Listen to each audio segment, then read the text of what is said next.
Hey, how's it going out there? So, a while back, uh, one of the guys on one of the YouTube channels I like to watch was talking about selling some pistols on Armslist, and he had never sold anything on Armslist before. I got to thinking about it today, and I was like, I've done quite a few transactions on Armslist, so I thought I'd go ahead and make a video about the things to consider when you're doing trading or other transactions on Armslist.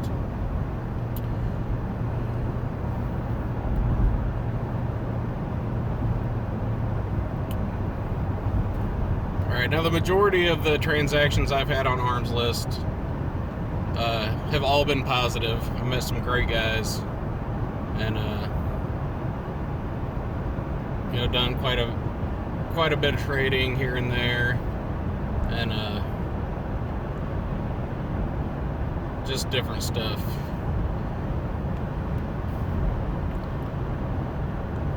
Sorry, traffic's getting a little crazy, but anyway. So one of the main things to look out for if you're doing transactions on Armslist is scammers, okay? You only want to ever deal locally, and usually face-to-face transactions. You don't want to send anybody money over Armslist or anything like that, because there are a lot of scammers on there that'll try to get your money. Alright? So only do face-to-face transactions, only do local transactions. That's my first rule on that. Second rule is trust your gut. All right. If anything seems off in any of the time you're messaging these people or calling them or whatever, usually what I do is I'll message them a few times back and forth, and then once we've pretty much made a deal, then I'll go ahead and give them my number, or they'll give me their number, and then we'll either talk or text on the phone and go from there. But perfect example, a while back I was wanting to sell a pistol so that I could fund another project, or there was another gun I was wanting, and so I had a pistol that I put on there. And this guy, alright, first of all the information's in the ad, right? I've got the type of gun it is, how much money I want for it, my location, my rough location, what city I'm in, all that stuff. So the guy messages me, oh, I'm interested in your gun. Alright, well, he wanted to know a little bit more about it, so I told him a little bit more about it. He texted me back and he asked me another question. I don't remember exactly what he emailed me, but it was a little strange. I thought, okay, well, this is, whatever. So then, I asked him, where are you located? And he told me, and it was pretty close, within about an hour's drive. So that was no problem. Well, then he asked me where I'm at. Well, first of all, you responded to my ad. So why would you be asking me where I'm at? Did you not look at the ad? It has the location in there. That's one of the first things I check when I'm looking at something on Armslist, is where is it at? If it's too far away, I'm not going to bother with it, right? Like I said, only deal locally. So I send him, I'm like, okay, whatever, maybe he just missed it, he can't find the ad again or something. So then I'll tell him where I'm at, what city I'm in, and he sends me back a thing again. Well, where's that at? Alright, dude, do you not know how to use Google Maps? I mean, that's starting to send up red flags for me right there. If you can't even use Google Maps to find out where I'm at when I tell you the name of a city. So then I send back again. It's about an hour south of this other city. And he says, well, can you send me a picture? now I'm just dumbfounded. I'm like, you want me to send you a picture? What do you want me to do? You want me to go to Google Maps, freaking take a screenshot and send it to you because you're too stupid to figure out where the heck the city is that I'm at?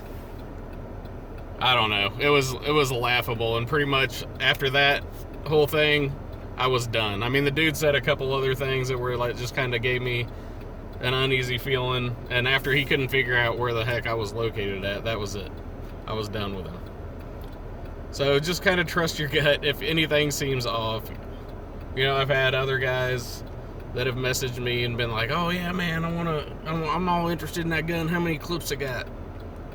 Well, that's setting up a red flag right there, because tell me you don't really know what you're talking about with guns. Obviously, you know, Clips magazine. Who freaking cares? But you know, there's a, you can just kind of tell by the way people communicate sometimes whether or not it's somebody you want to deal with. All right. So, yeah. So there's that. Second or third thing you should watch out for, and I'm gonna lump these into two different categories: stupid people, and we'll just say nefarious agents out there. All right, whatever. I'm not gonna sit here and say, you know, they belong to this organization or that organization. I have no idea what organization they belong to, but I can tell you I've had, and it usually happens with pistols. I don't know why it doesn't happen as much with rifles, but most of the time when I post pistols is really when I get the scammers and the other types of undesirable people commenting on my stuff. Oh great, I just found a tick on my head. That's nice. Give me 1 second while I kill this thing. Yeah, sorry about that. Ugh, freaking hate ticks, man. Anyway, kill that little bastard. Alright, so where was I? Oh yeah, stupid people and nefarious agents. Okay, so another time I was selling a pistol, and this particular pistol, I believe, had a 15-round magazine. Well, this guy is messaging me, "Oh yeah, I'm really interested in your gun, you know, I'll give you, you know, what you're asking for and more and everything." And I'm just like, "Well, okay, where are you located at?" And he's like, "Well, I'm out of state, but you know, I'll pay the FFL fees and all that stuff," which is another thing you need to be aware of. If you're gonna sell to somebody out of state, you have to go through an FFL. It is a crime to not go through an FFL when you're dealing with state borders, all right? So this guy, you know, "Oh, I'll pay for the FFL, you know, all this and that." And then, so I'm like, "Okay, well, where are you at? You know, I don't usually do this, but, you know, well, go ahead and tell me where you're at." Well, this guy happens to be from Connecticut. Can you tell me what's illegal in Connecticut? High-capacity magazines, that's right. So this guy wanted me to ship illegal magazines, a gun, and magazines that are considered illegal in his state to him. Now, you either got to be a retard. Sorry, I shouldn't say that. Let me be politically correct. Nah, screw me. You either got to be a retard, or, you know, you're up to no good trying to entrap somebody when you do stuff like that. And I get stuff all the time. People want me to.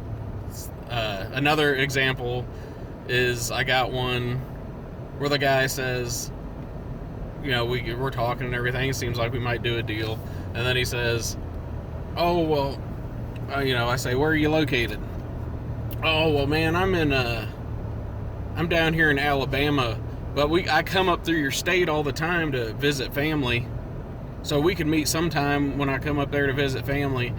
No, we can't, because that's illegal and I'm not getting entrapped in stupid stuff.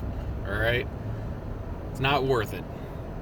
So this is what I'm saying. You got to be aware of your local laws and federal laws when you're doing stuff on Armslist. There's a lot of stupid people out there, and there's a lot of nefarious types on there, we shall say.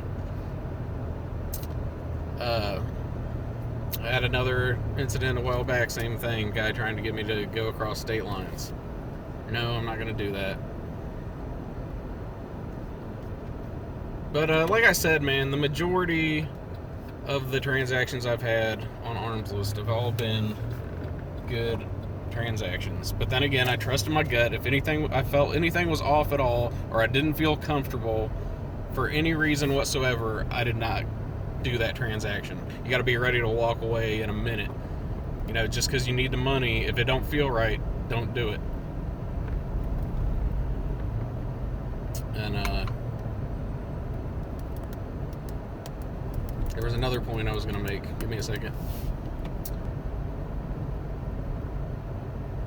Oh, yeah. So some of the things you might consider doing to make yourself feel better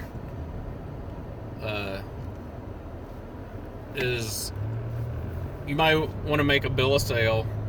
I've done that before. Had people do that to guns I was purchasing. Fill out a bill of sale.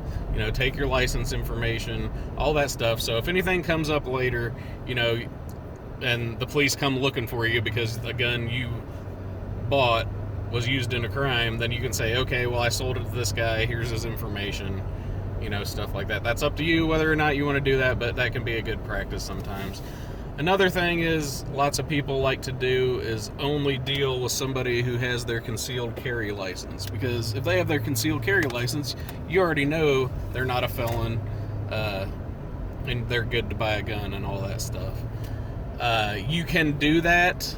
I would usually put preferred concealed carry holders, because not everybody out there has their concealed carry, and that should keep the,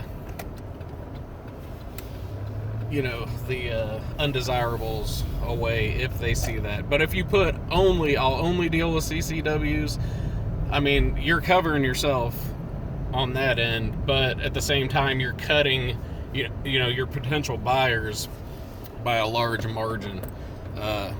I mean, if you're okay with that and you can wait, then yeah, you know, go ahead and do that. But like I said, you know, you're going to be cutting your potential buyers down.